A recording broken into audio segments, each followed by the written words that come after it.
হঠাৎ ঝিলাম নদীর পানি ছেড়ে দিয়েছে ভারত। এতে পাকিস্তানের কাশ্মীরের একাংশ মাঝারি ধরনের বন্যার কবলে পড়েছে। শনিবার পাকিস্তানের কাশ্মীরের রাজধানী মুজফ্ফরাবাদের জেলা প্রশাসনের মুখপাত্রের বরাত দিয়ে এই তথ্য জানিয়েছে কাতার ভিত্তিক সংবাদ মাধ্যম আল জাজিরা। এক সংক্ষিপ্ত বিবৃতিতে মুজফ্ফরাবাদের জেলা প্রশাসনের মুখপাত্র জানিয়েছে, ভারত ঝিলাম নদীর পানি স্বাভাবিকের চেয়ে বেশি ছাড়ছে। এতে করে সেখানে হঠাৎ করে মাঝারি বন্যা সৃষ্টি হয়েছে। এর পরিপ্রেক্ষিতে সেখানকার বাসিন্দাদের সতর্ক থাকার পরামর্শ দিয়েছেন তিনি। ঝিলাম ভারত ও পাকিস্তানের মধ্যে থাকা সিন্ধু নদের একটি উপনদী। পাকিস্তানের সঙ্গে থাকা সিন্ধু নদের পানি চুক্তি স্থগিত করেছে নয়াদিল্লি। দেশটির হুমকি দিয়েছে পাকিস্তানকে সিন্ধু নদের এক ফোঁটাও পানি দেওয়া হবে না।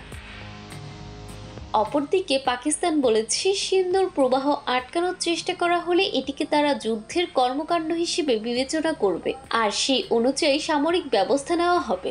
এই উত্তেজনার মধ্যে সিন্ধু নদের পানি নিয়ে ভারতকে হুমকি দিয়েছেন পাকিস্তান পিপলস পার্টির নেতা বিলাওয়াল ভুট্টো। তিনি বলেছেন, সিন্ধু দিয়ে হয় পানি বইবে, না হয় ভারতীয়দের রক্ত বইবে। গত মঙ্গলবার ভারত নিয়ন্ত্রিত জম্মু কাশ্মীরের পেহেলগামে সশস্ত্র গোষ্ঠীর হামলায় 26 জন নিহত হন।